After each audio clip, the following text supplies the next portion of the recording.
to be kind enough to say your name and then spell your name. Randall Sammons, RandallSammons. Okay. Robin Sammons, ROBIN. Thank you. Okay. Now,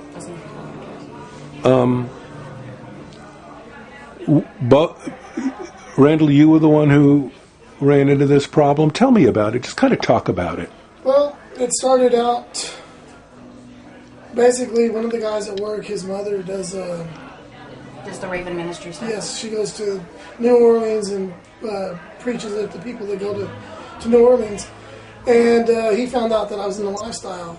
And he started telling me I was going to go to hell. And most of the guys at the shop go to church. I don't go to church. And basically, not too long after that, I lost my job. Now, which shop is it? Carter Engine and Machine. I'm sorry? Carter Engine and Machine. Okay. Now, how do you tie in your activity in the lifestyle with being fired? Did they say it to you directly? No, basically they told me that they had their, they said I would do a very good job at work and stuff like that. But I have a MySpace page, and I'm open on my MySpace page. Yeah. I'm not ashamed of what I am and what I do. Yeah. And the same guy saw my MySpace page and recognized one of the members from his church that was a friend of mine, and she was, and he mentioned it to me that he saw it on my MySpace page. And then, so I went ahead and took him off of it and made my MySpace private after that. Okay. So I didn't want him sitting there with him and his mom, picking out other of my friends that were on there and started harassing them. Right. And that's how it started. And then after he got fired from his job and he applied for unemployment, it took forever for his unemployment to be approved. And then whenever he finally called and talked to him and said, "Hey, what's taking so long?" And they said, well, they read him this long report about what his boss had said, all these lies, he's always late, he was always, never did his job, they had to reprimand him all the time. And then said that and one of the reasons was that he was in the lifestyle. They said that I was planning parties for swinger parties at the work. Yeah. They say that again, sir? They said that I was planning swinger parties at work. I see. Hey, how long had you been working for them? 13 Almost years. 13 years, since 1997. And had they given you formal evaluations before? No. Nothing he had signed. No. No reprimands. And that was something that they had even asked from the Employment Commission, the Unemployment Office, had asked him if he had ever had any written reprimands that he had to sign, saying that he had done all these things wrong, and he hadn't. So and that's why he was granted unemployment. So you did win your unemployment case. Yes. Now, are you still? What is your job? Are you a machinist, or are you a mechanic, or what? Well, what I did, I ran the vat room most of the time, and also I'm sorry. Slow down a little bit. Say it again. I ran the vat room, and also machined engine blocks. So yeah, I was a machinist. Okay. But All right. I did two different jobs. Okay. What else? Are you still out of work? Yes. I put in at least 5 applications in a week since this. Yeah. And I am not finding a job at all. And you would figure No someone phone calls, with no 13 nothing. years of background would be able to get a job pretty quick. And now I'm wondering if my boss is giving me bad references everywhere because I cannot get a job. And I'm wondering if the lifestyle's coming up whenever he talks to them. I mean, it's 13 years. But Robin, you are working for now. Yes. And what are you going to do when John Chandler changes hands, when that dealership? I'm going to stay there if I can. I mean, Yeah. we've all been told that we're allowed to stay. Okay. And nobody else wants my job, so. What do you do? I'm a cashier. Oh, okay. How badly has this hurt your family? That is, your... Financially. Well, that's what I mean. Yeah. We had made plans. She was going to go to college. And I was going to quit schooling, or quit work and go to school full time. And school started on August the 24th. He got fired on August the 12th. 11th. So it pretty well just, I couldn't quit then because there was going to be no income coming into the house to where I could go to school full time. And So I struggled trying to go to school full time, work full time, and just couldn't do it. I ended up having to drop my classes. I just could not handle the load. So now we're even more of a pickle there, too. Yeah, because now I owe $4,500 in loans because I could not handle both class load and workload. Now, unemployment is helping out, but it's not what I was making. It's by no means. And another thing that's really odd about the unemployment is he worked there 13 years, but only got $5,000. Yeah, $5,000 in unemployment. And we've talked to other people that had, a year's worth of job time with $10,000 worth of unemployment. Okay, hang on a second. Tell me about.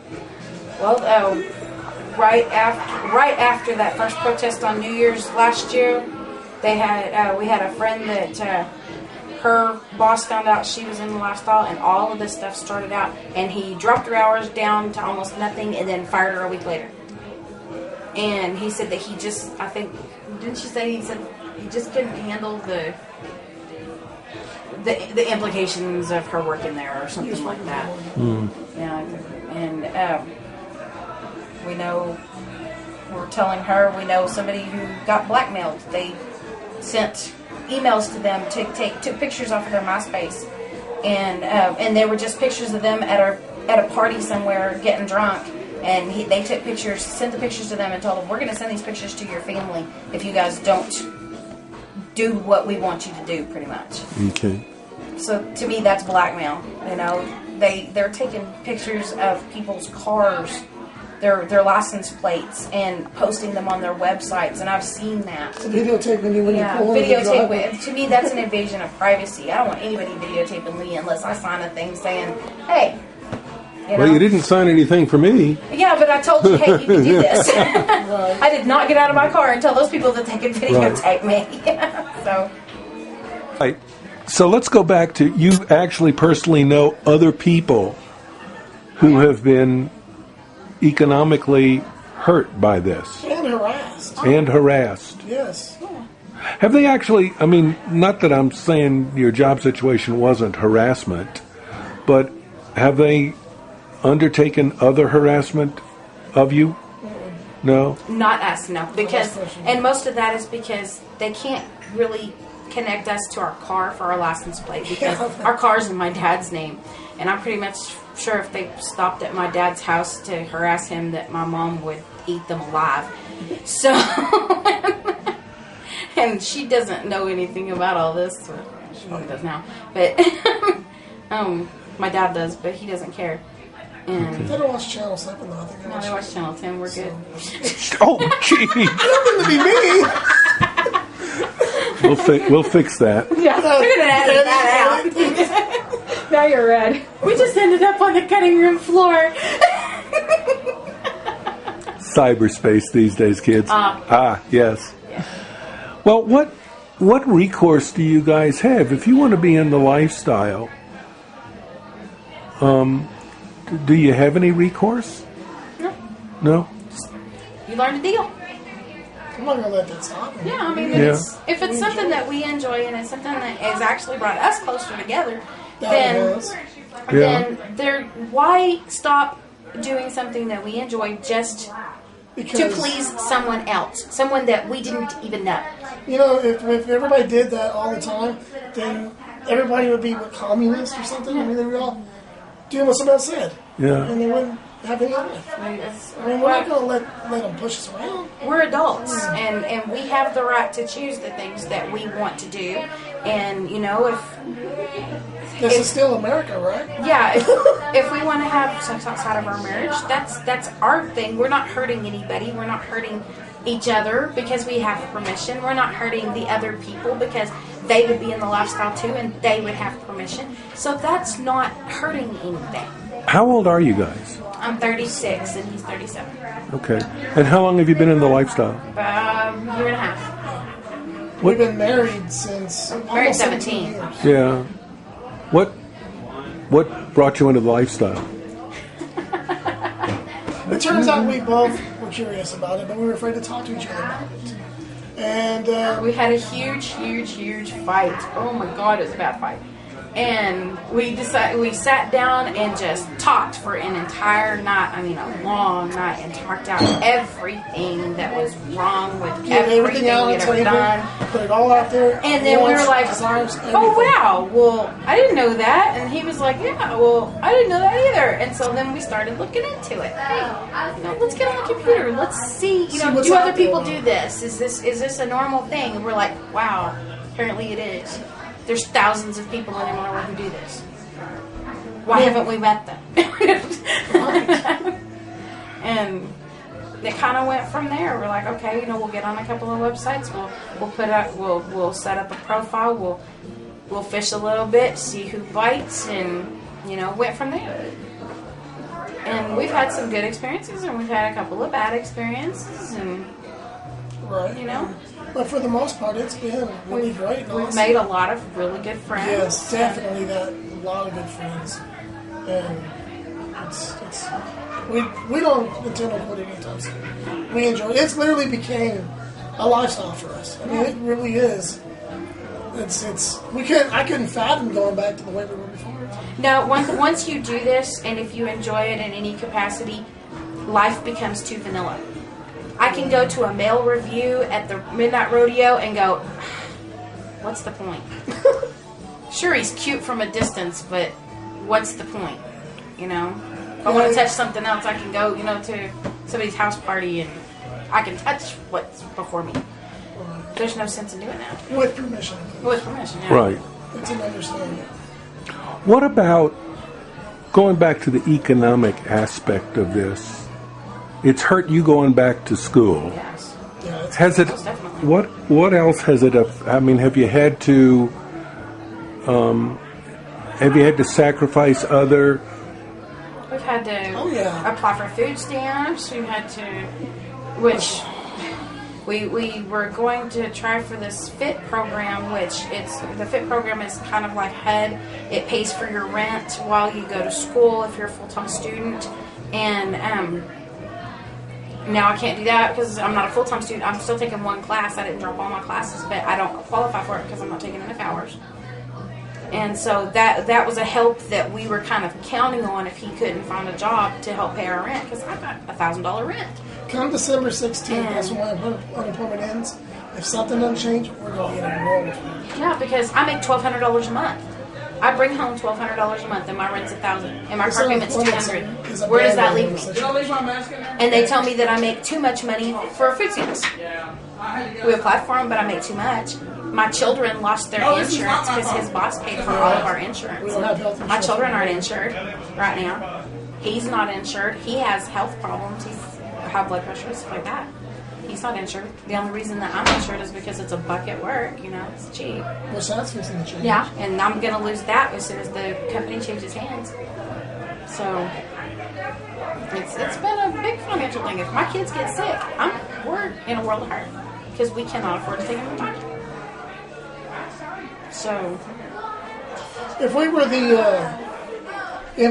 what's the word they use? The Christians use.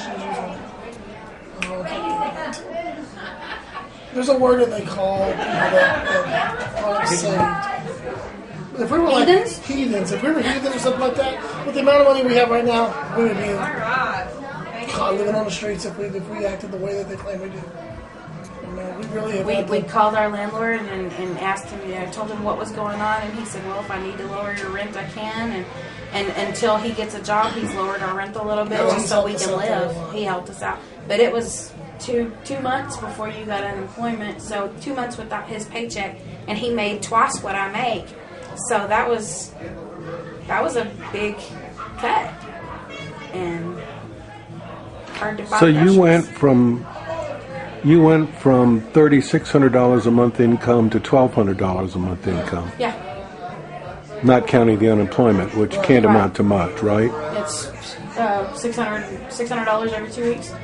So that's $1,200. So you went from 36 to 24. That's a loss of 1/3 your income. Yeah.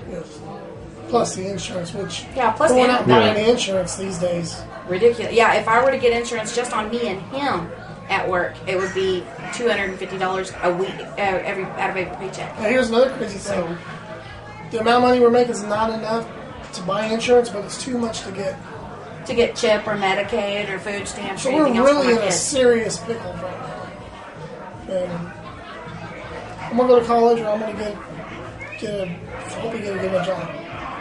And I'm not gonna lie around and wait. You both are high school graduates? I am. He is not. No. He took all the GED classes and missed one test, so he didn't get his GED. Which I'm working on getting that taken care of. Sure. And I'm so sorry for you Got the off guys. time, might as well. You don't get it taken care of and out of the way. Yeah. Because he hates doing housework. I'm so sorry. I really am. It's not your fault. You didn't do it. You didn't do it. But I can be sympathetic. Sure.